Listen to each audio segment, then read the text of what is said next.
Hello everyone, welcome to the new session of Social Science. I am your teacher Kavita here with the most and very important lesson from social part, that is era of Gandhi and national movement. It is one of the most important lesson from social part and as well as it is the most important concept during the Indian freedom struggle. So in today's session we are going to learn so many concepts from this lesson.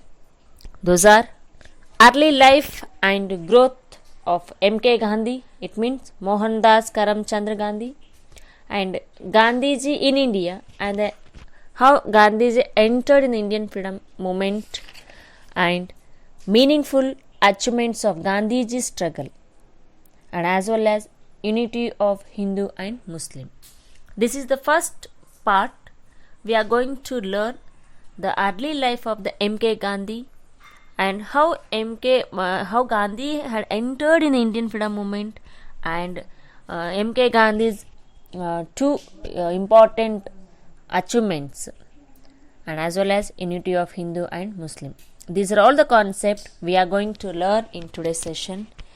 So let's start our class with the introduction. So as we know, we discussed about Indian freedom movement in the previous lesson. Here that we concept about the INC had established during Indian freedom movement. It means Indian National Congress had established in the year 1885, and later on due to the differentious opinion among the INC leader, the INC had divided into two groups. So entire Indian freedom struggle had been seen three groups: one moderate age, one more radical age, and one more era we call era of Gandhi. ನಾವು ನೋಡಿದ ಹಾಗೆ ಮೂರು ಯುಗಗಳನ್ನು ನೋಡ್ತಾ ಹೋಗ್ತೀವಿ. Three eras we can see in the Indian freedom struggle. First part, as we studied, moderates group, and the second era, radicals, it means extremes era, and as well as era of Gandhi. Three ages have been seen in Indian freedom movement. ಆ ಮೂರು ಯುಗಗಳನ್ನ ನೋಡ್ತಾ ಹೋಗ್ತೀವಿ. So moderates ಯಾವ ರೀತಿ struggle ಮಾಡ್ತಾರೆ, because soft corner person, and the radicals are very extreme and aggressive person, and next move on, that is era of Gandhi. So three eras na ನೋಡ್ತಾ ಹೋಗ್ತೀವಿ. From 1920s to 1947 this has been considered era of Gandhi. From 1920 to 1947 ಈ ಒಂದು period ನಾವಿಲ್ಲಿ era of Gandhi ಅಂತ ನಾವು consider ಮಾಡ್ತಾ ಹೋಗ್ತೀವಿ. Let's start our class the early life of MK Gandhi. So just before that, here Mahatma Gandhi played a major role in the Indian freedom movement. He created a Gandhian way of struggle or Gandhi model of struggle in Indian freedom movement. So as I told now, the period between 1920 to 1947, this is called the Gandhian era. So as we studied two era in a previous lesson, moderates age and the radicals. From 1920 to 1947, this era is called Gandhian era or era of Gandhi. How Gandhi had entered in Indian freedom struggle and his philosophical base. So these are all the concepts we are studying in today's class. So let's start our class with the early life and growth. So as we know, the early life story of MK Gandhi. Yes, the full name of MK Gandhi is Mohandas Karamchand Gandhi. He is popularly called Bapu. He was born in the year 1869 on 2nd October in Porbandar at present day of Gujarat and Kathiawar district. Karamchand Gandhi was his father and his mother Putli Bai. So Putli Bai influenced Gandhi on moral values. And later on, after completing his basic education at Porbandar, Gandhiji went England because for higher education, especially law education. He went to England in the year 1888. So when he went to England in the year 1888 because for law education, and completed his bar at law and returned to India. And later he went to Natal of South Africa to represent Dada Abdullah and company in 1893. ಅವ್ರು ಮತ್ತೆ ಇಂಗ್ಲೆಂಡಿಂದ ಮತ್ತೆ higher education ಮುಗಿಸ್ಕೊಂಡು ಮತ್ತೆ ಭಾರತಕ್ಕೆ ಮರಳಿ ಬರ್ತಾರೆ. ಮತ್ತೊಮ್ಮೆ ಅವರು 1893ಯಲ್ಲಿ ಏನಾಗುತ್ತೆ ಅಂತಂದರೆ ಇಲ್ಲಿ ಬಾರ್ ಆರ್ಟ್ ಲಾ ಮುಗಿಸಿ ಮತ್ತೆ ಭಾರತಕ್ಕೆ ಬರ್ತಾರೆ. ಇನ್ the year 1893 Dada Abdul and company ಈ ಒಂದು ರೆಪ್ರೆಸೆಂಟೇಟಿವ್ ಆಗಿ ಒಂದು ವಕಾಲತ್ತನ್ನು ವಹಿಸ್ಕೊಂಡು ದಕ್ಷಿಣ ಆಫ್ರಿಕಕ್ಕೆ ಹೋಗ್ತಾರೆ. ಅದು ಎಲ್ಲಿ ಅಂದರೆ ನಟಾಲ್ಗೆ ಹೋಗ್ತಾರೆ ಅವರು. In the year 1893 again Gandhiji went to Natal of South Africa to represent Dada Abdul and company. ಆ ಕಂಪನಿಯ ವಕಾಲತ್ತನ್ನು ವಹಿಸ್ಕೊಂಡು ನಟಾಲ್ ಎಂಬ ಸೌತ್ ಆಫ್ರಿಕಾ ದಕ್ಷಿಣ ಆಫ್ರಿಕಕ್ಕೆ ಹೋಗ್ತಾರೆ. Though Gandhi that be Natal only 3 months, ಅಲ್ಲಿ ಎಷ್ಟು ತಿಂಗಳು ಇರ್ತಾರೆ ಅಂದರೆ ಓನ್ಲಿ 3 months ಅವ್ರು ಇರ್ತಾರೆ. He ended up living in South Africa for 20 long years. ಅವರು ಬರೀ 3 ತಿಂಗಳು ಇರಬೇಕಾಗಿದ್ದವರು ಸುಮಾರು 20 ವರ್ಷಗಳ ಕಾಲ ಕಳೀತಾರೆ. ಅವರು ಜಸ್ಟ್ ಓನ್ಲಿ 3 months ಅವ್ರು ಇರಬೇಕಾಗಿದ್ದು 3 ತಿಂಗಳ ಕಾಲ ಇರ್ತಾರೆ, 3 months ಇರ್ತಾರೆ. ಬಟ್ ಅಲ್ಲಿ ಇರೋದವರು 20 ವರ್ಷಗಳವರು ಕಳೆದರು. And more over in South Africa of course that apartheid policy and that discriminated between dark skinned and pale skinned, ಅಂದರೆ ಇಲ್ಲಿ ವರ್ಣಭೇದ ನೀತಿನ ಅಲ್ಲಿ ನೋಡ್ತಾ ಹೋಗ್ತಾರೆ. It mean the based on the skin colour, so partiality between the black and white. Apartheid policy in the sense ವರ್ಣಭೇದ ನೀತಿ ಅಂತ ಹೇಳ್ತೀವಿ ನಾವಿಲ್ಲಿ. ಈ ಒಂದು ಅಲ್ಲಿ ಅವ್ರು ಅಪೋಸ್ ಮಾಡ್ತಾರೆ. It was opposed by MK Gandhi because discriminated based on the skin colour. ಅಂತಂದರೆ ಒಂದು ವರ್ಣದ ಆಧಾರದ ಮೇಲೆ ತಾರತಮ್ಯ ಆಗ್ತಾ ಬರುತ್ತೆ ಸೌತ್ ಆಫ್ರಿಕಾದಲ್ಲಿ. ಅಂದರೆ ಕರಿಯರ್ ಮತ್ತು ಬಿಳಿಯರ ನಡುವೆ ಇರುವಂಥ ಒಂದು ನೀತಿ ಅಂತ ಹೇಳ್ತೀವಿ. Just he invented a new tool of protest called Satyagraha. ಅಲ್ಲಿ ಏನಾಗುತ್ತೆ ಅಂದರೆ ಈ ಹೋರಾಟದ ಮೂಲಕ ಗಾಂಧೀಜಿಯವರು ಸತ್ಯಾಗ್ರಹ ಎನ್ನುವ ಹೊಸ ಸಾಮಾಜಿಕ ಒಂದು ಪದವನ್ನು ಅಲ್ಲಿ ಬಳಸ್ತಾರೆ. And formulated its dos don'ts. ಅಂದರೆ ಇಲ್ಲಿ ನೀವು ಏನು ಅಂದರೆ ಇಲ್ಲಿ ಏನಾಗುತ್ತೆ ಅಂದರೆ ಸತ್ಯಾಗ್ರಹ ಎನ್ನುವ ಹೊಸ ಸಾಮಾಜಿಕ ಆವಿಷ್ಕಾರನ ಅಲ್ಲಿ ಮಾಡ್ತಾರೆ. ಇಲ್ಲಿ ಅದರ ನೀತಿ ನಿರೂಪಣೆಯನ್ನು ಕ್ರಿಯೇಟ್ ಮಾಡ್ತಾರೆ. ಇಲ್ಲಿ ಅನೇಕ ಆಫ್ರಿಕನರಿಗೆ ಇರುವ ಹೆಮ್ಮೆ ಅಂದರೆ ಭಾಳಷ್ಟು ಸಪೋರ್ಟ್ ಮಾಡ್ತಾರೆ. Gandhiji had given support for south Africans because ಅಲ್ಲಿ ಒಂದು ಅಪಾರ್ಥೈಡ್ ಪಾಲಿಸಿ ಇರುತ್ತೆ, ಅದನ್ನು ಒಂದು ಹೋಗ್ಲಾಡ್ಸೋಕ್ಕೋಸ್ಕರ ಅಲ್ಲಿ ಸ್ಟ್ರಗಲ್ ಮಾಡ್ತಾರೆ. So many South Africans take pride in declare that. ಭಾಳಷ್ಟು ಜನ ಸೌತ್ ಆಫ್ರಿಕಾ ಹೆಮ್ಮೆಯಿಂದ ಹೇಳ್ಕೊತಾರೆ. Just declare that you send us unformed Gandhi, we send back the complete of Gandhi. ಅವ್ರು ಹೆಮ್ಮೆಯಿಂದ ಹೇಳ್ಕೊತಾರೆ, ನೀವು ಏನೂ ಆಗಿರೋದ ಗಾಂಧಿಯನ್ನು ನಮಗೆ ಕಳಿಸಿದ್ರಿ, ಬಟ್ ನಾವು ನಿಮಗೆ ಈ ಗಾಂಧಿಯನ್ನು ಕೊಟ್ಟಿವಿ ಫ್ರೀಡಮ್ ಮೂಮೆಂಟಿಗೆ ಅಂತ ಹೇಳ್ತಾರೆ. Just understand the concept. You send us unformed Gandhi. Just Gandhi went to Natal of South Africa because for as a representative of Dada Abdulla company ಒಂದು ವಕಾಲತ್ತು ಮಾಡಕ್ಕೆ ಹೋಗ್ತಾರೆ. But initially he participated in the Satyagraha in the opposed apartheid policy in Africa. But later on he come back to India as a complete of Gandhi. ಅದು ಹೇಳ್ತಾರೆ, ನೀವೇನೂ ಅರಿಯದ ಗಾಂಧಿಯನ್ನು ಕಳಿಸಿದ್ರಿ, ನಾವು ಇವಾಗೆಲ್ಲ ಸಂಪೂರ್ಣ ಗಾಂಧಿಯನ್ನು ಭಾರತದ ಸ್ವತಂತ್ರಕ್ಕೆ ಕಳಿಸ್ತಾ ಇದ್ದೀವಿ ಅಂತ ಹೆಮ್ಮೆಯಿಂದ ಹೇಳ್ಕೊತಾರೆ. So this is the life story of MK Gandhi. And the next move on Gandhiji in India. ಭಾರತದಲ್ಲಿ ಗಾಂಧಿ ಮತ್ತು ಅವರ ಒಂದು ಆರಂಭವಾದಂಥ ಹೋರಾಟಗಳಂತ ಹೇಳ್ತೀವಿ ಇಲ್ಲಿ. So basically Gandhiji had entered in the Indian freedom movement as per the suggestion and the direction and instruction of his political guru, that is Gopala Krishna Gokhale. So Gopala Krishna Gokhale was the teacher and the political guru of MK Gandhi. As per the Gokhale, Gandhiji had entered in the Indian freedom movement. So Bharat ಸ್ವತಂತ್ರ ಒಂದು freedom ಮೂಮೆಂಟಿಗೆ ಗಾಂಧೀಜಿಯವರು ತಮ್ಮ ಗುರುಗಳ ಮಾರ್ಗದರ್ಶನದ ಮೇರೆಗೆ ನಮ್ಮ ಭಾರತ ಸ್ವತಂತ್ರಕ್ಕೆ ಅವರು ಬರ್ತಾರೆ ಇಲ್ಲಿ, ಅಂದರೆ ಪಾರ್ಟಿಸಿಪೇಟ್ ಮಾಡ್ತಾರೆ. So turn entire Indian third class railway compartment to understand real India of is time. ಆ ಟೈಮಲ್ಲಿ ಆವತ್ತಿನ ಸಾಮಾಜಿಕ ವಾಸ್ತವಗಳಲ್ಲಿ ಅವರು ಅಂಡರ್ಸ್ಟ್ಯಾಂಡಿಂಗ್ ಮಾಡ್ಕೊತಾರೆ.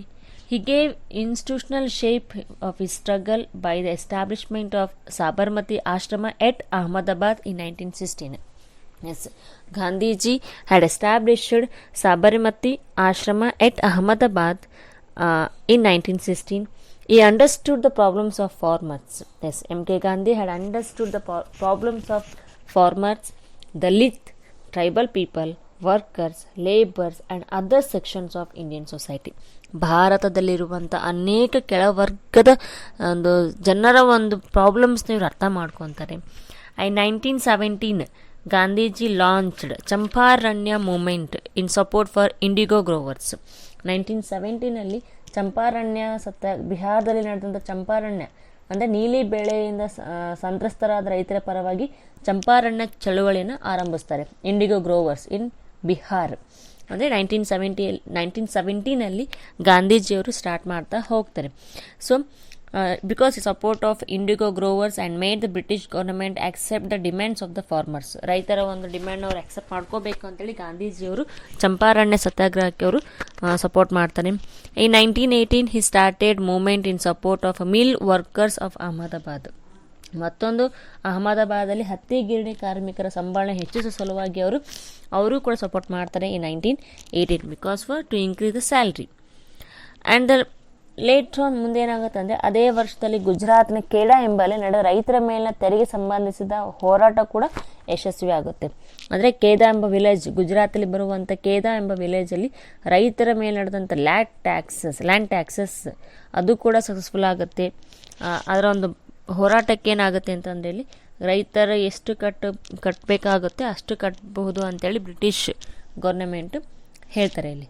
Later on Gandhi started using truth, non-violence and satyagraha ideals in all these movements.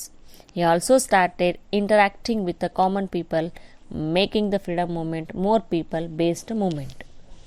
So the Indian freedom struggle took a new turn with the arrival Gandhiji. Yes, of course, when Gandhiji had entered Indian freedom movement, the entire direction had changed.